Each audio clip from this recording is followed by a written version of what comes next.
अपनी खबर के लिए माफी मांग ली तो आदित्य ठाकरे को भी सरेआम माफी मांगनी चाहिए।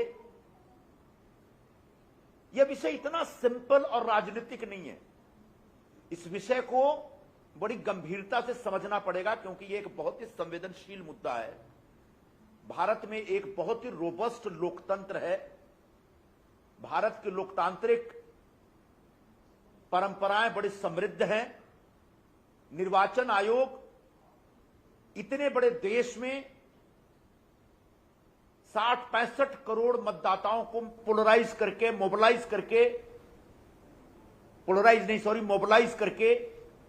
लगभग 1.5 महीने तक प्रचार कार्य जारी करवा के शांतिपूर्वक चुनाव कराता है और उसके बाद एक नई लोकसभा का गठन करता है।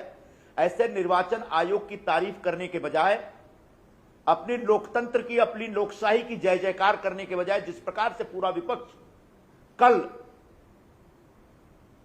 इस अखबार की एक फर्जी खबर के आधार पर पूरे देश के लोकतंत्र को और निर्वाचन आयोग के कामकाज को बदनाम किया, उसके लिए उनको माफी नहीं दी जा सकती। उनको स्वयं सामने से आके शर्मसार होकर के माफी मांगना चाहिए, ऐसी हमारी मांग है।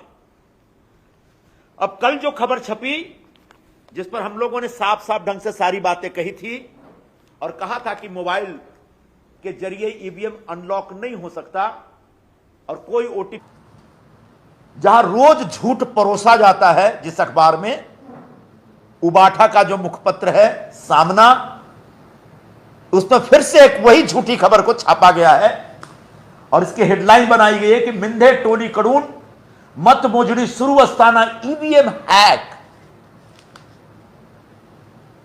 सामना को माफी मांगनी पड़ेगी। अगर सामना ने एक दूसरे अखबार की तरह रिग्रेट जाहिर नहीं किया और छापा नहीं अपने अखबार में, तो इसके खिलाफ प्रेस काउंसिल ऑफ इंडिया में जाना पड़ेगा। वैसे भी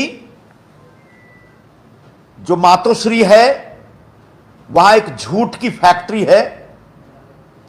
मातोश्री 1 में नहीं, मातोश्री 2 की बात कर रहा हूं। मातोश्री 1 में तो बाला साहब रहते, तो एक पवित्र जगह है। मातोश्री 2 जो उद्धव ठाकरे ने बनाया है, वो अपने आप में घोटाले से निकला हुआ मातोश्री 2 है। उस घोटाले के बारे में आप चाहेंगे आपको कभी विस्तार से मैं बता सकता हूं। तो वहां जो झूठ की फैक्ट्री है, उसके मालिक स्वयं उद्धव ठाकरे हैं और वहां से, और उसके जो कारकुन हैं, जो उसके एम्प्लॉई हैं, वो संजय राउत हैं। रोज मातोश्री से एक झूठ पैदा किया जाता है और उसको संजय राउत सुबह सुबह टीवी के सामने आके प्रचारित करते हैं। यह झूठ बोल बोल के लोकसभा चुनावों में, उसके पहले भी और आज भी तरह तरह का दुष्प्रचार किया जा रहा है। यह दुष्प्रचार अब खत्म होना चाहिए। ईमानदारी से सही मुद्दे पे, जन सामान्य के प्रश्न पर, आम आदमी की तकलीफों पर, आम आदमी के सवालों पर चर्चा होनी चाहिए, बात होनी चाहिए। अगर सरकार या हम लोग कहीं कहीं पे चूकते हैं तो निश्चित तौर पर विपक्ष की जिम्मेदारी बनती है कि हमें जगाए, हमें बताए। लेकिन बिना वजह सरकार और सत्तारूढ़ दलों को बदनाम करने के लिए जो फर्जी और झूठी खबरों का प्रचार प्रसार हो रहा है, वह एक निंदनीय है। उसका निषेध करते हैं हम। और संजय राउत का जो झूठ का प्रचार नियमित तौर पर चल रहा है, उसके लिए आने वाले दिनों में महाराष्ट्र की जनता उनको माफ नहीं करेगी। तो ये सामना में और रोज जिस प्रकार से झूठ का प्रचार होता है, उसकी हम निंदा करने के लिए यहां पर बैठे हैं। वनराई पुलिस स्टेशन में जो केस है, वो ईवीएम हैक करने जैसा कोई केस नहीं है। अनलॉक करने का कोई मुद्दा नहीं, ओटीपी जनरेट करने का कोई मुद्दा नहीं है। वनराई पुलिस स्टेशन में मुद्दा सिर्फ इतना है कि काउंटिंग सेंटर पर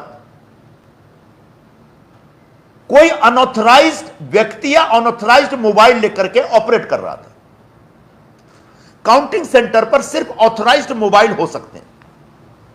उसके बाद अगर किसी व्यक्ति के पास कोई मोबाइल है या कोई व्यक्ति किसी व्यक्ति के ऑथराइज्ड मोबाइल को खुद यूज कर रहा है, तो एक केस बन सकता है और इसकी छानबीन भी होनी चाहिए। इसके लिए हमारे देश में कानूनी व्यवस्था है। लेकिन वनराई पुलिस स्टेशन जहां पर सिर्फ और सिर्फ काउंटिंग सेंटर पर एक मोबाइल फोन था जिसका इस्तेमाल कोई व्यक्ति कर रहा था या फोन कर रहा था, वो इस्तेमाल ओटीपी और हैकिंग नहीं होता, वो एक फोन लेकर घर पे भी फोन कर रहा होगा, उसकी छानबीन हो रही है। और ये जो शिकायत है वो खुद रिटर्निंग ऑफिसर ने कराई है। जिस चुनाव आयोग को, निर्वाचन आयोग को ये बदनाम कर रहे हैं, उस खुद निर्वाचन आयोग के एक ऑफिसर ने स्वयं वनराई पुलिस स्टेशन में केस रजिस्टर कराया और शिकायत की है कि भाई ये मोबाइल कैसे आया और क्यों यूज किया गया, इसकी छानबीन करें। महज इस विषय की छानबीन हो रही है और हमारा इस पर कोई ऐतराज नहीं है, बिल्कुल होनी चाहिए छानबीन, और जो भी इसके लिए कानूनी व्यवस्था उसके हिसाब से कार्रवाई भी होनी चाहिए। लेकिन जो एक मोबाइल वहां पे था उसकी जो छानबीन चल रही थी, उसके आधार पर जो फेक नैरेटिव क्रिएट किया गया है वो गलत है।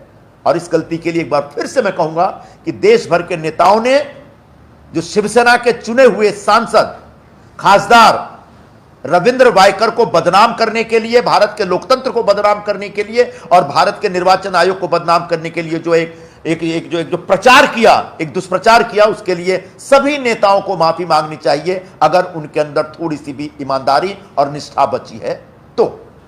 सर एक सवाल यह है कि क्या ईवीएम हैक होता है या नहीं, इसको लेकर आपका क्या राय है? क्या लगता है कि ईवीएम हैक नहीं होता?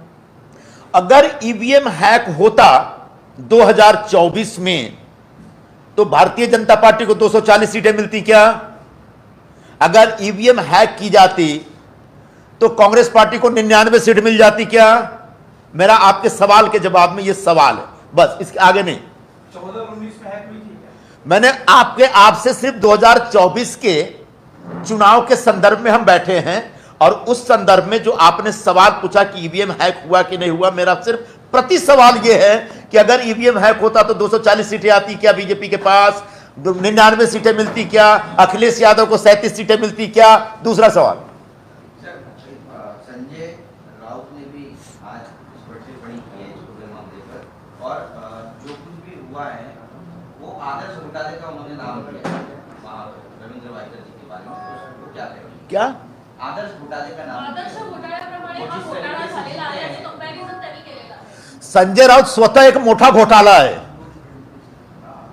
त्यांना सगळे प्रत्येक विषयामध्ये घोटाळा दिसतो। उत्तर पश्चिम मुंबई लोकसभा क्षेत्रमध्ये जो निवडणुकी झाली आणि त्यानंतर जो काउंटिंग झाला और त्यानंतर जो एक रिजल्ट आला त्याच्यामध्ये कुठल्या प्रकारचा घोटाळा नाही आहे। हा एक सत्य आहे की फक्त 48 मतांनी वायकर निवडून आलेले आहेत आणि फक्त 48 मतांनी कीर्तिकर पराभूत झालेले आहेत। आता हा जो सत्य आहे कीर्तिकरांना स्वीकार केला पाहिजे, त्यांना माहिती पडला पाहिजे की आमच्या देशात एका काळ एक खासदार फक्त 9 मतांनी निवडून आला होता झारखंडमध्ये। ते मोठे मोठे नेते आहेत झारखंडचे, तसं कधी कधी होतो। आता तू पडला तो तुम्हाला तुमच्या विभागाची लोकांनी पराभूत केलेला आहे, आता हा सत्य स्वीकार कर। पण 4 जूनचे नंतर प्रत्येक दिवस काहीही वायकरच्या विरोधात अपप्रचार उबाठाकडून चालू आहे, हा चुकीचा आहे। जे सोर लूजर्स बोलतात ना, सांगतात ना, आता तुम्ही पडलेला आहे, तुम्ही लूज केलेला आहे इलेक्शन, आता स्वीकार करा हा सत्य आणि पुढे चला। आता पुढे जाऊन ते म्हणतात की शिंदे काय एलॉन मस्क यांचे बाप आहेत का? राजभर यांना सुट्टीवर का पाठवलं? हा दुसरा सांगितलं तुम्हाला की मातोश्री मध्ये झूटची एक फॅक्टरी आहे, त्या फॅक्टरी मधून नवीन झूटचा जो प्रोडक्ट आहे आता बाहेर आलेला आहे।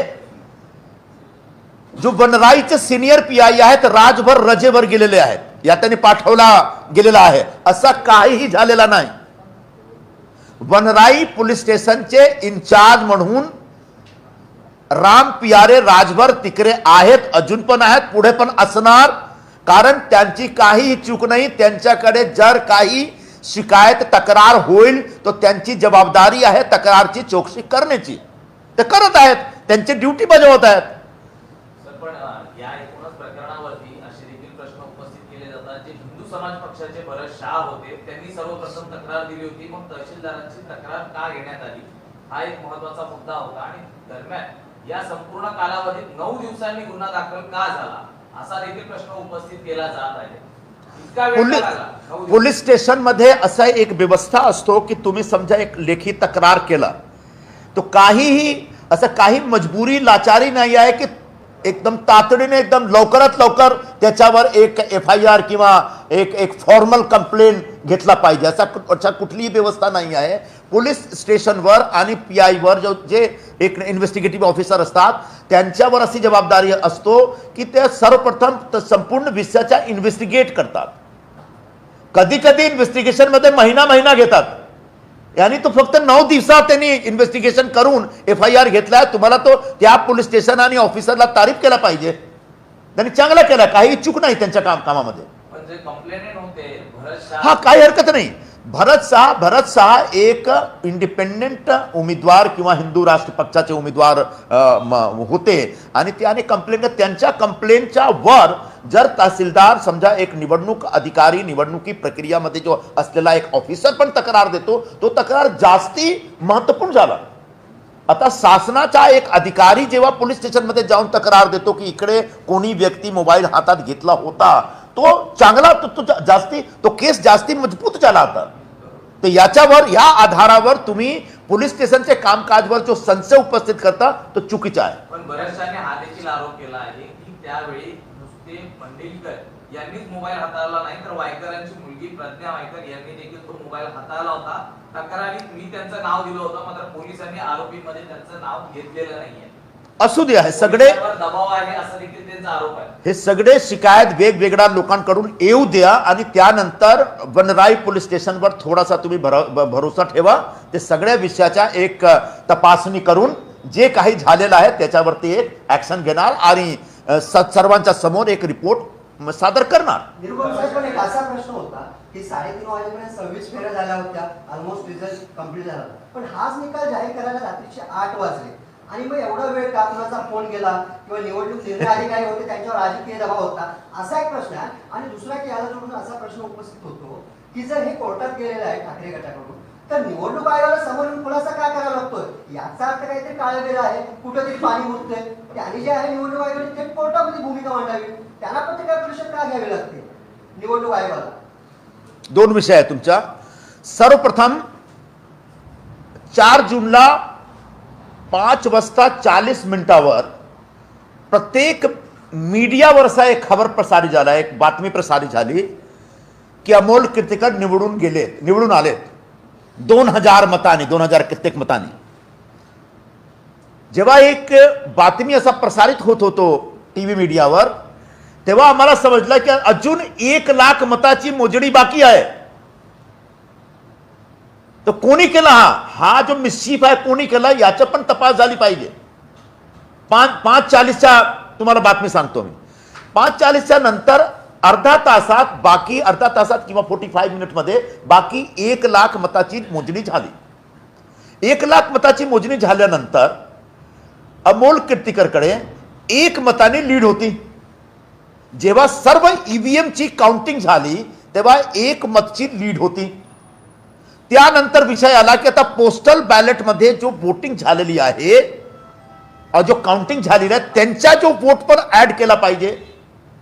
तर पोस्टल बॅलेट मध्ये वायकरांकडे 1540 मत होती आणि कीर्तीकरांकडे 1501 मत होती आणि याची मोजणी सकाळी 8 वाजे झालेली होती.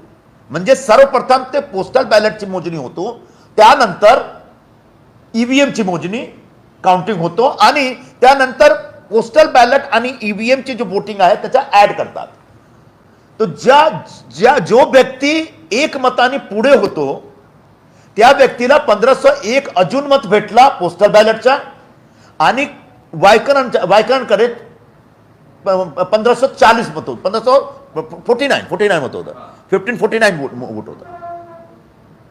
आणि दोघे वोट ऍड करून जो फायनल निकाल आला त्याच्यामध्ये 48 मतांनी 48 मतांनी वायकर पुढे होते. तो 3 वाजता आणि 4 वाजताचा तुम्ही अच्छा या दरम्यान दोघेही उमेदवारांनी रिकाउंटिंगची मागणी केली. रिकाउंटिंगची मागणी करण्याचा फंडामेंटल राईट त्यांच्याकडे आहे. त्याच्यासाठी एक फॉर्म असतो, एक वैधानिक फॉर्म असतो.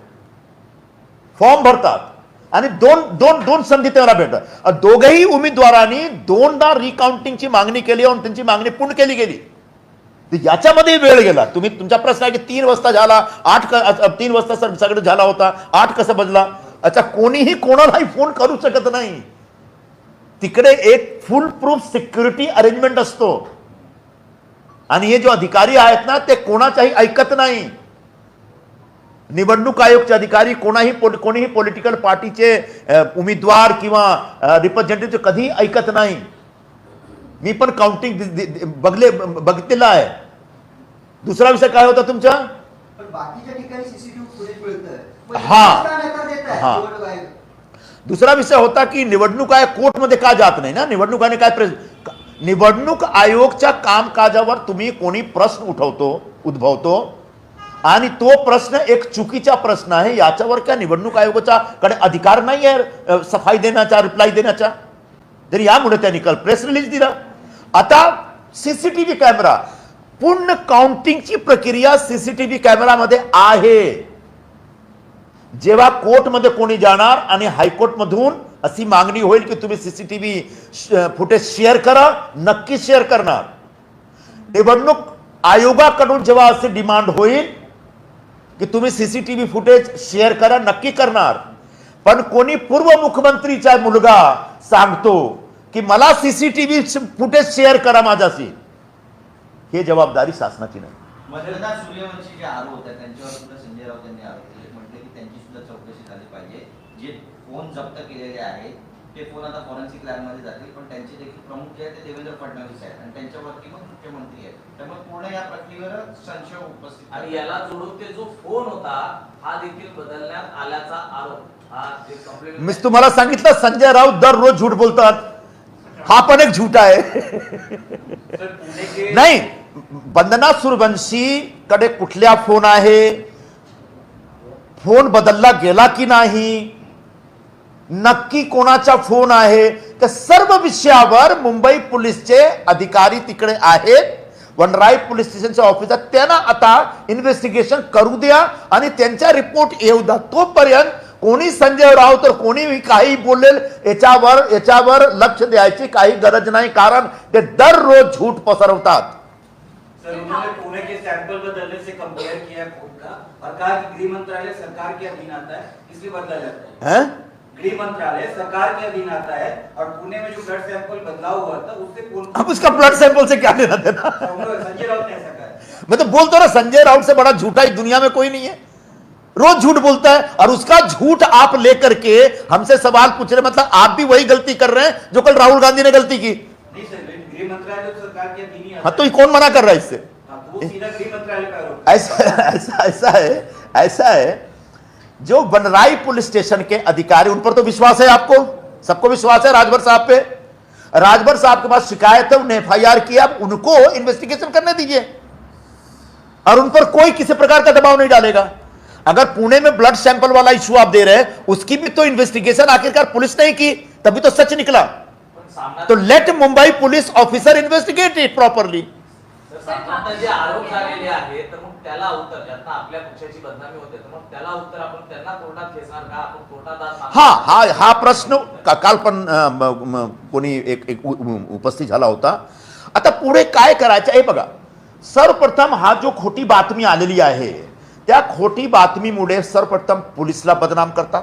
मुंबई पोलिसला बदनाम केलं, निवडणूक आयोगाला बदनाम केले, जो रिटर्निंग ऑफिसर आहे, जो कलेक्टेड ऑफिसचे ऑफिसर्स आहेत, म्हणजे जो जिल्हाधिकारी असतो तो निवडणुकी प्रक्रियाचा इंचार्ज असतो विभागात, तो कलेक्टर ऑफिसचा बदनाम केलेला आहे. आता हे वेगवेगळे 3 शासकीय डिपार्टमेंट आहेत त्यांना बदनाम केलेले आहेत. त्यांच्याकडे हक्क आहे कोर्टमध्ये जाऊन एक न्याय मागण्याचा. तर त्यांच्याऐवजी आम्ही पण जाऊ शकतो कोर्टमध्ये, पण कधी काय करायचं याच्याबद्दल आमचे पक्षाचे प्रमुख आणि मुख्यमंत्री एकनाथ शिंदे साहेब ठरवणार पुढे काय करायचं. ज्या पद्धतीने आरोप होत आहेत याची एक उच्चस्तरीय चौकशी व्हायला हवी का? कोण करणार? सरकारने हे प्रकरण असं आहे मिड डेने छापला. मिड डेकडे मुंबई पोलीसच्या कल प्रेस रिलीज आला होता. मुंबई पुलिसने प्रेस रिलीज में सांगितलं की हा जो चुकीचा जो हेडलाईन आहे चुकीचा आहे. त्यांनी काय केलं काय करत आहे त्यांनी एकदम सांगितलं. आता मिड डेने जेव्हा एक दिलगीर व्यक्त केलेला आहे त्यानंतर मिड डेच्या विरोधात कोर्ट में जाण्याची गरज आहे का? हा आता या विषयावर निर्णय घेणार तुमचे जो कलेक्टर्स आहेत आणि त्यांचा निर्णय घ्यायचा आहे. पण त्यांनी जेव्हा दिलगीर व्यक्त केला मोठ्या मनाने आता त्यांना माफ केलं पाहिजे. त्याचप्रमाणे राहुल गांधी तर्फे पण दिलगीर आली पाहिजे. त्याचप्रमाणे सामनाचे संपादक आणि कार्यकारी संपादक त्यांच्याकडून पण दिलगीर व्यक्त केली पाहिजे. जर त्यांचा मोठा मन आहे आणि त्यांच्या मनात काहीतरी मतलब त्यांच्या मनात काहीतरी एक चूर नाही आहे, ते एकदम खुले मनाचे आहेत आणि येथे डेमोक्रेसीमध्ये आणि इमानदारीमध्ये जर ते विश्वास करतात तर तो संजय राऊत तर्फे आणि उद्धव ठाकरे तर्फे आणि रश्मिताई ठाकरे तर्फे पण ते आहेत ना संपादक रश्मिताई ठाकरे आहेत ना त्यांच्यातर्फे पण एक दिलगीर व्यक्त झाली पाहिजे सामनामध्ये पहिल्या पानावर. नाही झाले तर सामनाच्या विरोधात आम्ही सांगितलं ना का आम्ही प्रेस काउन्सिल ऑफ इंडिया आम्ही जाणार. सर ईव्हीएम बद्दल तुम्हाला काय वाटतं? ईव्हीएम हॅक होऊ शकतो? 2024 मध्ये ईव्हीएम हॅक नाही झाली हा एक फॅक्ट आहे. आता पुढे चला. नहीं चल ना दूसरा ठाकरे गुट का कहना है कि जब तक मामला चल रहा है जांच चल रही तब तक वाइकर जी को शपथ नहीं लेना चाहिए सांसद सदस्य को. ये ठाकरे गुट इस देश का कानून नहीं बनाता है. देश में एक कानून है, कानूनी व्यवस्था है, उसके हिसाब से होता है. अगर कोई व्यक्ति बहुत कम मतों से जीतता है और अगर हारे हुए उम्मीदवार को कोई ऐतराज होता है तो उसके सामने अलग अलग रास्ते हैं उस ऐतराज को व्यक्त करने के और उसके बाद वो अदालत या वो संस्था या वो प्लेटफॉर्म की तरफ से कानूनन कोई एक एक्शन होता है. लेकिन ठाकरे गट नहीं तय करेगा, कोई एक व्यक्ति नहीं तय करेगा. मान लीजिए कृतिकर जी की तरफ से इस तरह का बयान आ रहा था कि कोर्ट में जा सकते हैं या जाएंगे. जाएं, कोर्ट में जाएं और कोर्ट को एक फैसला करने दीजिए. अगर कोर्ट कहता है कि भाई ये जो मिड डे में छपा हुआ था हेडलाइन परसों इस अखबार में कि ईवीएम से अनलॉक किया, ये हेडलाइन सही है और इसके आधार पर हम ये निर्णय लेते हैं, हमको स्वीकार करना पड़ेगा. किस देश में कानून है, अदालत है, अल्टीमेट तो सही हुआ गलत हुआ उसका फैसला वहां होगा. लेकिन कोई एक व्यक्ति बोले की जोपर्यंत इन्व्हेस्टिगेशन पूर्ण होत नाही तोपर्यंत ओत घेऊ शकत नाही, हा चुकीचा बयान, एक गलत बयान है. इसलिए कि वो भी व्यक्ति 48 वोट से जीता है और उत्तर पश्चिम के लोगों ने उनको वोट दिया, उनको जिताया है और वो उनका हक है शपथ लेने का. ठीक है. गणेश नाईक जे आमदार आहेत त्यांनी असं म्हटलंय की प्रोटोकॉल म्हणून एकनाथ शिंदे हे राज्याचे मुख्यमंत्री आहेत, मात्र आमचं लीडर हे देवेंद्र फडणवीस. संपूर्ण महायुतीच्या अनुषंगाने त्यांनी असं म्हटलं का फक्त भाजपच्या नेत्यांपुरते देवेंद्र फडणवीस लीडर आहेत असं म्हटलं. भाजपचे सर्वात मोठे नेते देवेंद्र फडणवीस जी आहेत याच्यामध्ये काही शंका नाही. राज्यात महायुतीचे नेते कोण आहेत? प्रमुख नेते राज्याचे? राज्याचे मुख्यमंत्री एकनाथ शिंदे साहेब आहे, हा एक फॅक्ट आहे. त्यांच्या नेतृत्वात आम्ही निवडणुकी लढलो. आता पुढे पण त्यांच्या त्यांच्या नेतृत्वात आम्ही निवडणुकी लढणार असाच फडणवीसजीचा बयान कित्येक वेळा आलेला आहे. त्याच्या याच्यावर अजून काय बोलायचं. पण अशी विधानं वारंवार केली जात आहेत महायुतीकडून. कुठला मोठा भाऊ आहे समजायचं? मोठा भाऊ नेमका कोण आहे महायुती? भाजप मोठा भाऊ आहे. भाजप मोठा भाऊ आहे, भाजप मोठी पार्टी आहे, मोठा भाऊ आहे, याच्यावर काही शक नाही.